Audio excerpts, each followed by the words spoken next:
Muy buenas noches, iglesia, a los que están aquí, los que nos acompañan en casa. Qué bendición tenerles el día de hoy, esta noche, perdón. Esto estaba pensando, usted no se imagina lo que uno piensa aquí. Yo voy pensando lo que tengo que decir en 5 minutos. Entonces por eso uno dice algunas cosas ahí como, pero buenas tardes, buenas noches. Espero que no tenga mucho frío, hoy ha hecho harto frío, ¿cierto? Espero que no tenga demasiado. Y bueno, quiero que abra su Biblia en Efesios capítulo 3. Vamos a continuar con nuestro estudio del libro de Efesios y vamos a ubicarnos en el capítulo 3 y vamos a ir al versículo 1. Hemos titulado la enseñanza el día de hoy, otra vez la mañana, hemos titulado la enseñanza esta tarde, por amor. Y antes de leer, yo quiero que usted piense un momento en algunas cosas que quiero mencionar en este momento. Existe una diferencia, y piénselo bien, existe una diferencia entre hacer las cosas para ser amado y hacerlas por amor. Y le voy a dar algunos ejemplos. Hay gente que hace cosas buenas solamente para recibir ellos la retribución de amor y entonces sentirse satisfechos. Entonces lo que se ve bonito y lo que se ve bueno, aunque tenga un beneficio, en realidad es egoísta. Hay gente que actúa de esa manera. Hay otros que hacen las cosas por amor, no esperando recibir nada a cambio, aunque déjeme decirle que todos los seres humanos de una u otra manera siempre esperaremos el cariño, pero hay gente que hace las cosas por amor, netamente por amor, no para recibir amor. Yo quiero que tú pienses en esto porque vamos a ver cómo Pablo, por amor, como el apóstol Pablo por amor estuvo dispuesto a aceptar una condición, a no culpar a unas personas de su condición y a entender lo valioso de lo que estaba haciendo. Por lo tanto, la condición en la que se encontraba pasaba a un segundo plano. Quiero que tú te fijes esta tarde, esta noche, en lo que puedes hacer por amor. Hay algo que yo quiero que tú pienses y te lleves en la mente, y es: si realmente amas, no importa lo que toque hacer. Si realmente amas, no importará lo que toque hacer, no importará, porque tú lo haces ¿por qué? Por amor. Yo recuerdo y les he contado una de las responsabilidades que tengo en casa es lavar la loza. Yo debo lavar la loza en mi casa, del desayuno, del almuerzo y de la comida. Pero cuando yo hice ese compromiso de lavar la loza, yo no sabía en la que me metía hasta que después de estar casado y lave la del desayuno, oiga, y la loza, eso sí que se hace mugrero, ¿no? Dios mío. Y uno pide un tintico, uno pide una cosa, pero después de que vaya y lave, ahí sí ya uno no quiere que ensucien nada y use el mismo plato, el mismo pocillo del desayuno, ese mismo la sobremesa. Uno quiere hacer eso. ¿Por qué? Porque se da cuenta lo complicado y lo pesado que es. Oiga, ese mugrero. Y es tan terrible que uno está terminando de lavar la loza y le llegan a uno: ay, faltó esto. Y yo recuerdo esos primeros días, años lavando la loza, era terrible. Y yo me acuerdo que yo pensaba: ¿por qué me comprometí a lavar la loza en el prematrimonial? Decisión mala que tomé. Y entonces entraba a lavar esa loza y esos 15 minutos, esos 20 minutos eran para mí una tortura. Estaba amargado, realmente no quería lavarla.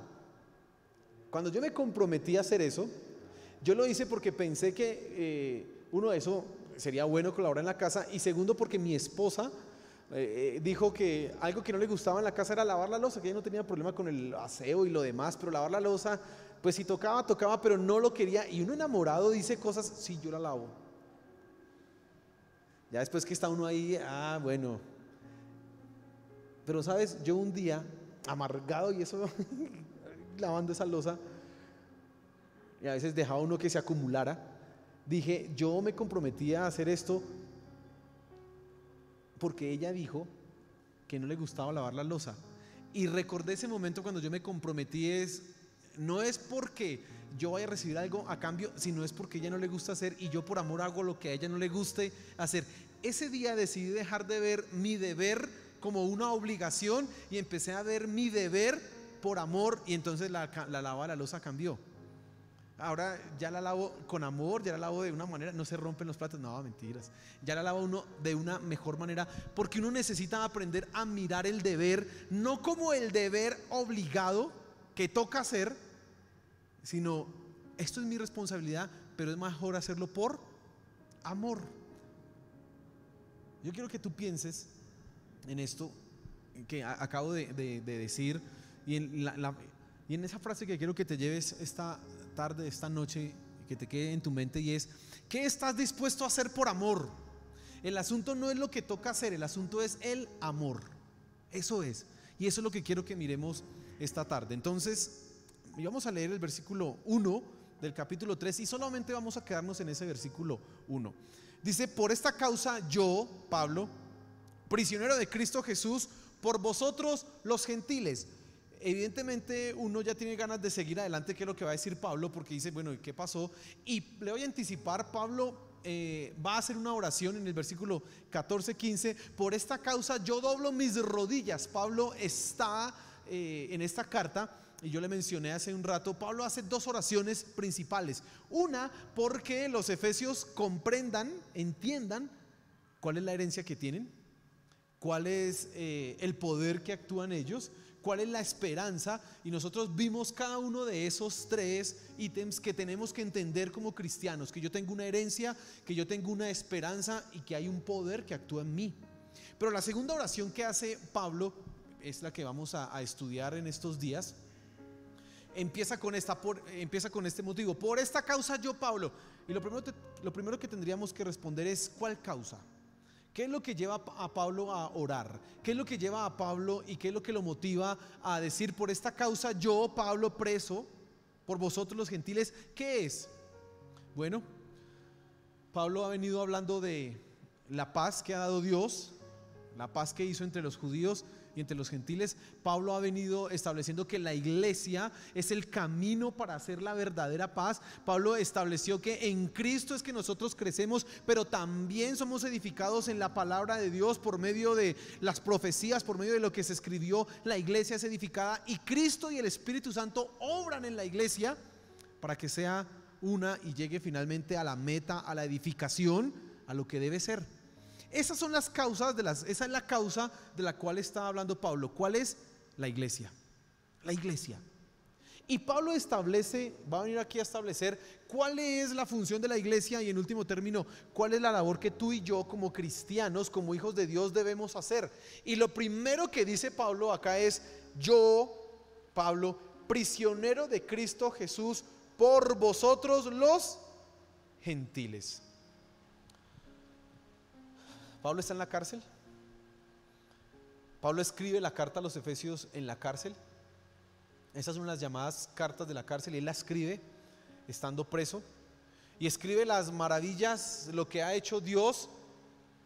Y aquí viene Pablo a establecer y a decirnos algo importante de lo que es su vida y lo que quiero que tú y yo aprendamos. Y quiero que nos fijemos en primer lugar en Pablo prisionero. ¿Pero prisionero de quién? Dice aquí el versículo: por esta causa yo, Pablo, prisionero ¿de quién? Pues resulta que esto es raro, porque el que encarceló a Pablo fueron primero los judíos, y estaba ahora ante el emperador. Él apeló a César, y si alguien lo tenía encarcelado era el imperio romano, o Nerón en su defecto. ¿Y por qué Pablo dice en este versículo prisionero de Cristo Jesús? ¿Por qué no dice prisionero del imperio romano, prisionero de los paganos, prisionero de los impíos? ¿Por qué dice prisionero de Cristo Jesús? ¿Sabes? Pablo en primera instancia establece que él es prisionero de Cristo porque ama a Cristo Jesús. La causa legal por la cual él estaba, o el carcelero legal, es Nerón. Ese es el que lo tiene encarcelado finalmente. Pero Pablo ve más profundo y ve su condición, que está encarcelado, como resultado de su adoración a ¿quién? A Cristo Jesús. Y yo quiero que prestes mucha atención a esto. Pablo está en la cárcel de manera injusta. Pablo fue llevado con injurias. Nada de lo que se le acusa a él es real. para nada está haciendo una sedición, para nada va a levantar a los judíos o a los cristianos en contra del emperador, y aún así está siendo llevado a la cárcel. Pero él dice, y no se levanta en contra de los que lo tienen encarcelado, sino que dice: yo, Pablo, prisionero de Cristo Jesús. ¿Sabes? El amor que Pablo tiene por Cristo Jesús lo lleva a ser un prisionero de Cristo Jesús. Cuando tú adoras realmente, te haces esclavo, te haces prisionero. Y Pablo está resaltando precisamente esto. Yo no soy, dice Pablo, prisionero de Nerón o prisionero del Imperio Romano. Yo soy prisionero de Cristo Jesús. Por lo tanto, la situación, la condición en la que yo estoy, en la que yo me encuentro, es porque yo amo ¿a quién? A Jesús. Yo no sé si tú has llegado a ese nivel, a ese punto de amar a Cristo Jesús y entender entonces que las persecuciones, que las tribulaciones o que la situación terrible en la que te encuentras no es lo externo, sino es por amor ¿a quién? A Cristo Jesús.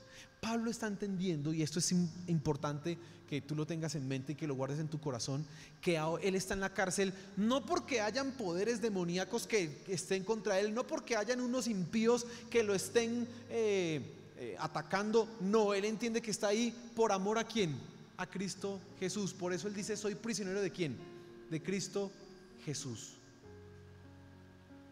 Su adoración lo llevó a convertirse esclavo a la voluntad de Dios, prisionero de la voluntad de Dios.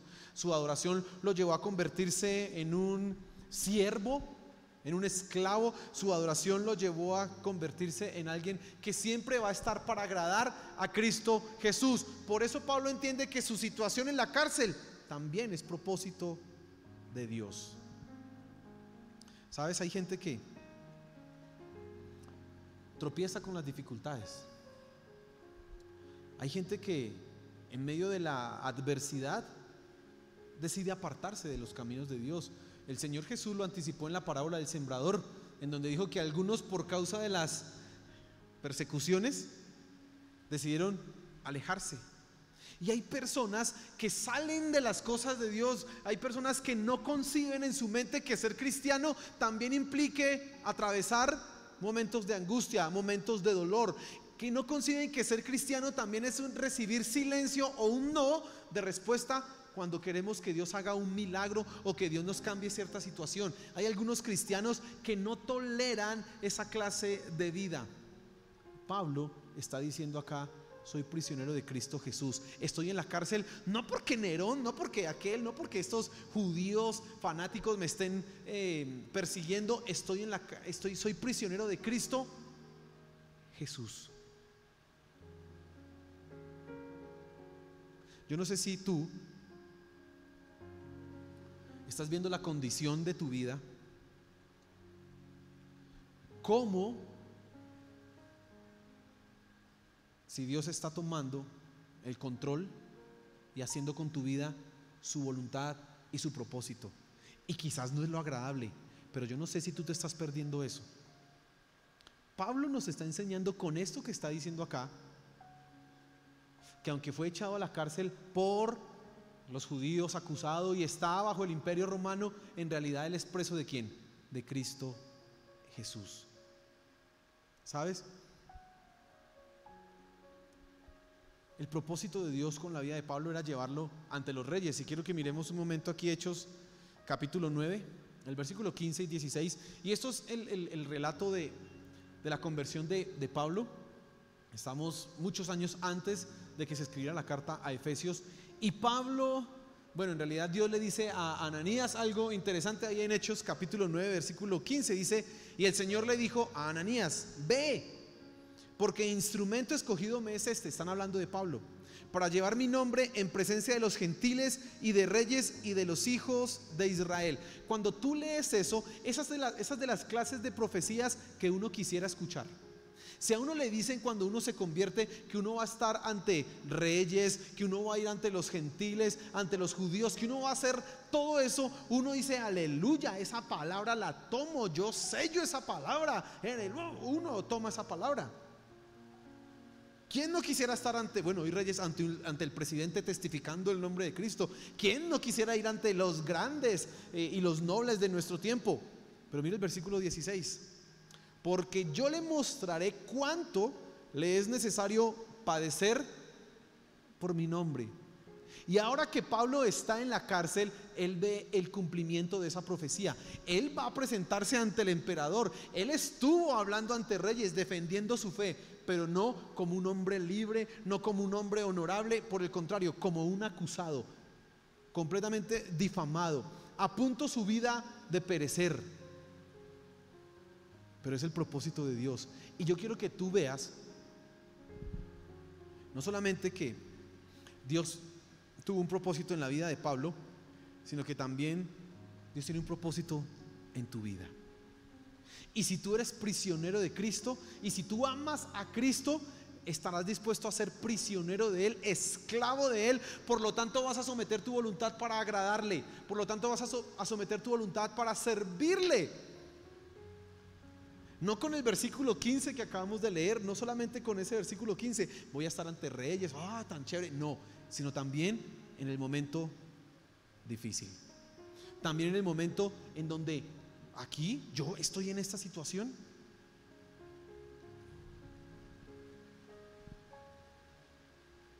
Cuando tú no ves la mano de Dios en todas tus circunstancias, te pierdes el proceso de Dios en tu vida. Cuando tú le echas la culpa a lo que está a tu alrededor y no entiendes que es Dios, que Él tiene el control y que tú eres un instrumento en su mano, y Él hará contigo lo mejor para que crezcas, y hará y cumplirá contigo, cumplirá en tu vida su voluntad y hará el propósito que Él tiene. Cuando tú no ves eso, te amargas. Y hay gente que rechaza, que sufre, que se amarga, que se aleja, porque está pasando tribulación, porque está pasando angustia, porque está pasando cosas difíciles. Estos tiempos en donde se han perdido seres queridos, estos tiempos en donde personas han estado atravesando esto del COVID, que es terrible y que algunos quedan con esas secuelas, estos momentos en donde quizás algunas personas han pedido: Señor, ayuda a mi negocio, que salgamos de esta situación económica, y por el contrario ve que la situación se pone más dura y ha tenido quizás que cerrar su negocio y empezar a sufrir. Si no aprende a ver la voluntad de Dios, si no aprende a entender que es un instrumento en la mano de Dios, se va a llenar de amargura. Eso lo va a llevar a pensar que Dios no lo ama. Eso lo va a llevar a pensar que Satanás tiene más poder que Dios. Lo va a llevar a flaquear en su fe. Pero Pablo es un ejemplo. Está en una situación difícil, en una situación terrible. Su vida se puede perder. Es más, se cree que Pablo murió decapitado por el imperio romano. Y aún así él dice: yo soy preso de Cristo.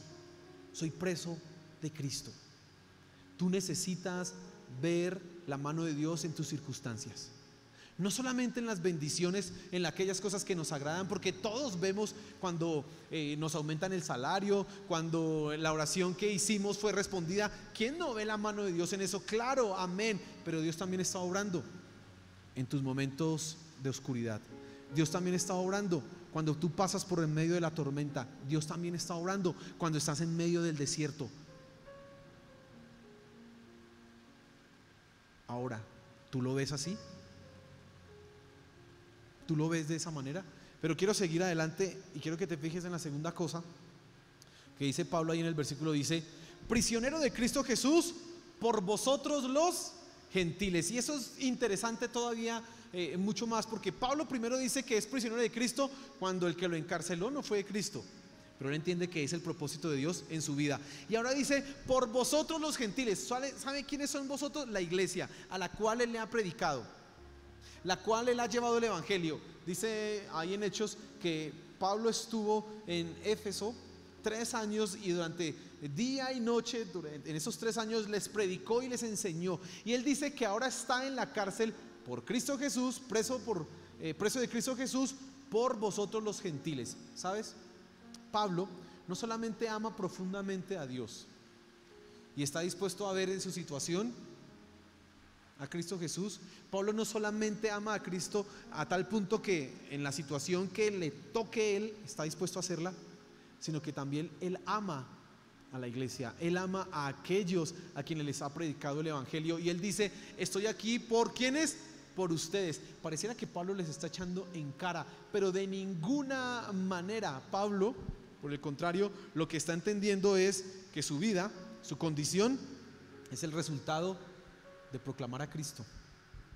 Hermano, y esto es algo que toca reafirmar y toca decir, y no podemos ser mentirosos. Uno quisiera suavizar las cosas.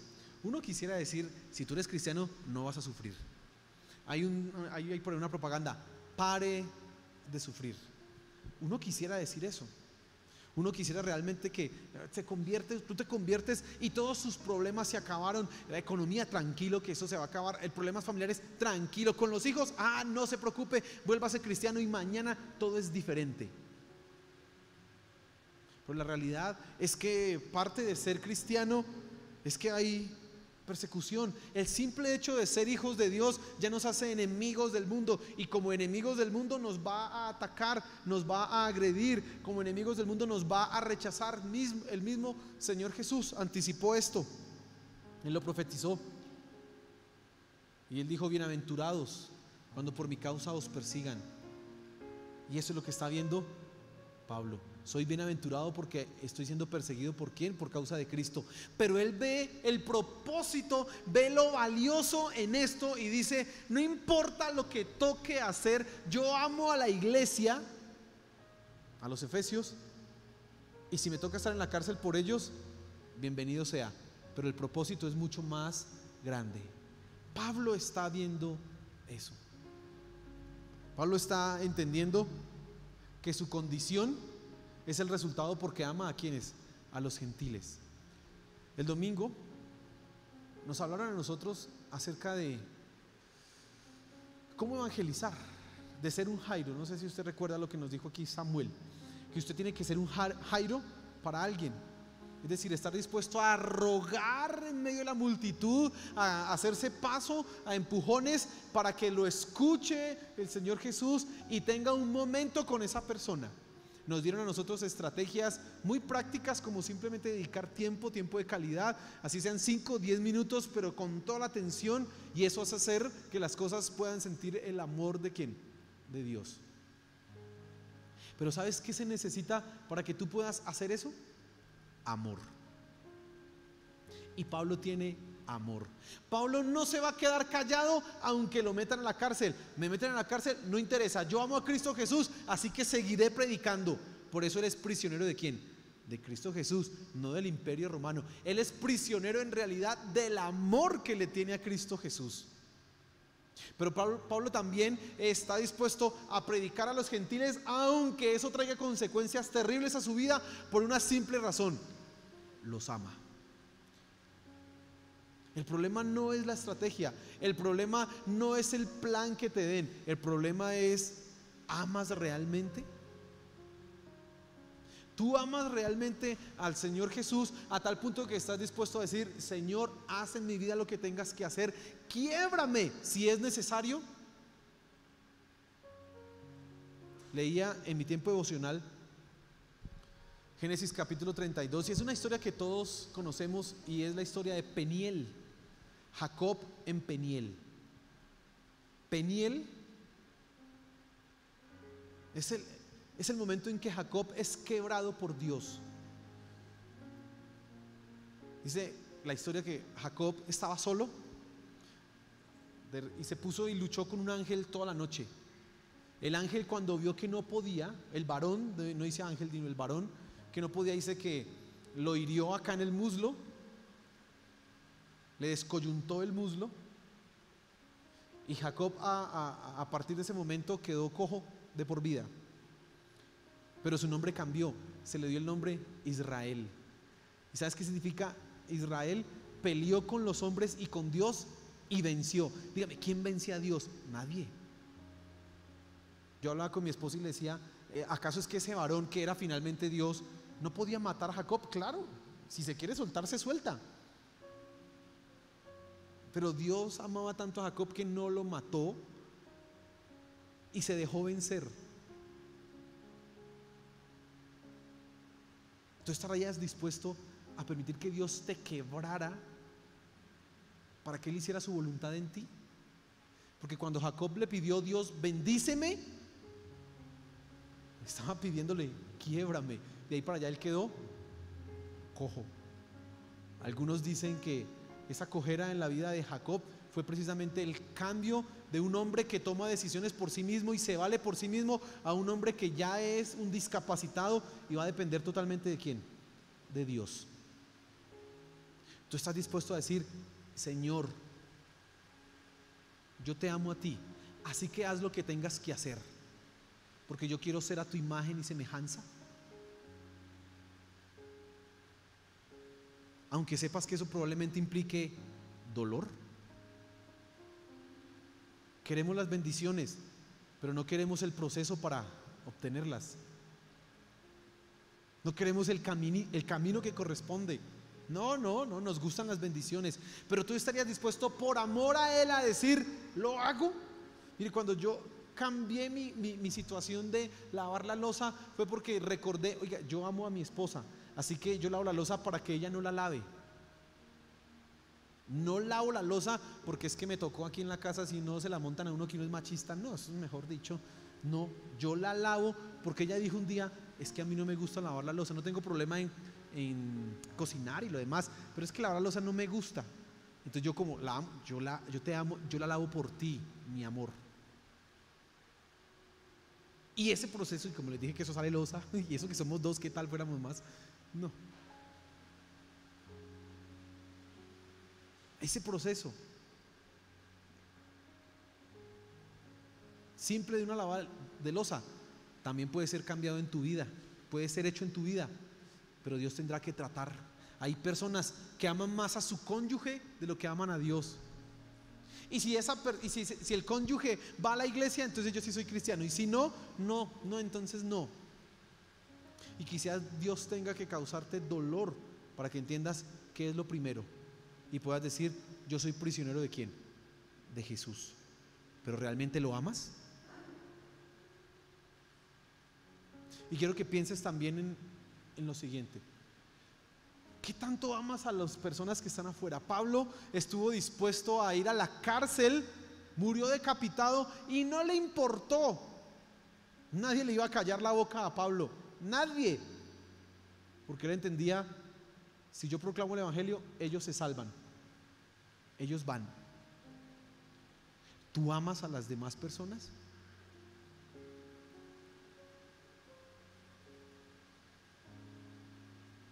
Se cree que, y se sabe, casi que estamos seguros, que Pablo no era ni casado, no tuvo hijos, no tenía esposa, no se menciona en la Biblia. Y Pablo dio su vida por desconocidos. Pablo gastó su vida por gente que no era de su propia sangre. Pablo estuvo 3 años aquí, otros por acá, otros años por allí, sirviendo, dando su vida, gastándose a sí mismo. En alguna de las cartas dice, aunque amándoos más, sea amado menos. Pablo dijo, estoy dispuesto a gastar de lo mío por servirle a ustedes, por amor. Por eso Pablo ve la cárcel no como una condición terrible, no, él ve la cárcel como el resultado de su obra misionera. Él ve la cárcel como resultado de su amor por Cristo. No nos va a tocar, quizás no nos toque la cárcel. Quizás a ti no te toque la cárcel. Pero si amas a Cristo Jesús, pasarás esos momentos difíciles y entenderás, Dios está obrando en mí. Dios está trabajando en mí. Si te decides a vivir para predicar a Cristo, si ves a los que están afuera y dices, yo voy, toca hacerlo, no me voy a cansar, seguiré insistiendo porque los amo y sé que lo que necesitan es a Cristo, entonces no me dirás lo que tengas que gastar o el tiempo que tengas que dar. Y finalmente, iglesia, eso es lo que tenemos que hacer. La labor que tenemos como cristianos es que somos presos de Cristo, así que no nos mandamos nosotros, es su voluntad la que queremos hacer, es agradarle y honrarle a Él, es exaltarle solamente a Él. Eso es lo que hace la iglesia.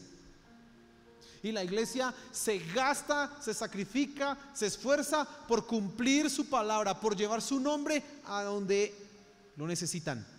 No importa lo que toque hacer.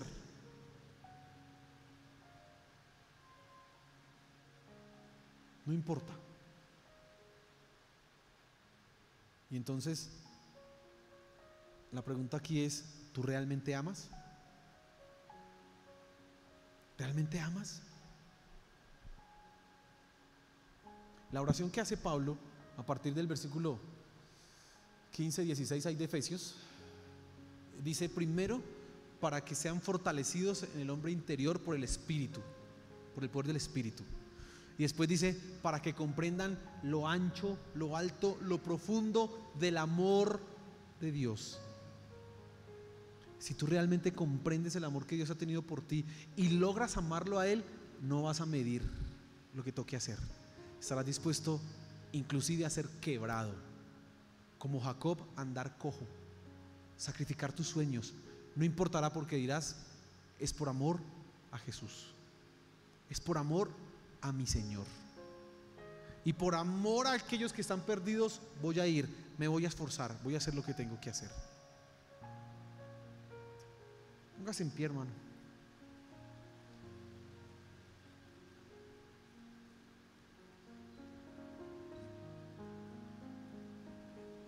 Y quiero que esa pregunta quede en tu corazón: ¿realmente amas? ¿Realmente amas? O cambiemos la pregunta, no es si realmente amas, cambiemos la pregunta y hagámosla: ¿tu amor se ha enfriado? Como la iglesia que habla en el Apocalipsis, Éfeso precisamente. Conozco de ti que haces las cosas bien, pero perdiste tu primer amor. Todo bonito, pero es que perdió el primer amor. Y cuando uno está en ese primer amor, hermano, el que ha estado enamorado sabe que eso no importa, eso ni hambre da, porque usted está enamorado. Entonces la pregunta es: ¿se ha enfriado tu amor? ¿Se ha enfriado? Y por eso ahora te aburre quizás la prueba y la dificultad. No, esto, yo no quiero esto. En lugar de ver: Dios está trabajando en mí y soy prisionero de Cristo, así que sigo adelante. No, ya se enfrió tanto mi amor que no estoy dispuesto a ir a predicarle a alguien el evangelio. Ay, es que necesito ser entrenado, es que necesito capacitarme, es que necesito no sé qué, ay, es que no sé qué, que voy a llevar al pastor. No, si amas, estás dispuesto a hacerlo, porque amas. No interesa, así te toca ir a la cárcel, amas, porque sabes que eso traerá un beneficio para ellos. No dejes enfriar tu amor, no lo dejemos enfriar. Señor, gracias por tu palabra. Gracias porque vemos en todo lo que sucede tu sabiduría, y sobre todo en la vida de Pablo, Señor, podemos entender que el amor que tenemos hacia ti nos llevará, Padre, a verte obrar en todas las situaciones. El amor que tenemos por ti nos llevará, Señor de los cielos, a sacrificar aún nuestra vida, porque los demás necesitan escucharte y conocerte a ti. Y queremos pedirte que avives el amor que hay en nuestros corazones, que renueves ese amor, Señor, por favor. Yo oro por todos los que están aquí, los que están en casa viendo hoy el servicio. Si por algún motivo el amor se enfrió, si quizás hay alguna persona que no es creyente, yo oro, Espíritu Santo, para que tú toques ese corazón y crezca el amor en ellos por ti. Por favor, Señor. y despiértanos como iglesia. Tenemos que amarte, tenemos que glorificarte a ti, Señor. Por favor, ayúdanos, Señor de los cielos. Te lo pedimos, Padre celestial. Ayúdanos, Señor. Amén y amén. Amén. Dale un fuerte aplauso a nuestro Señor.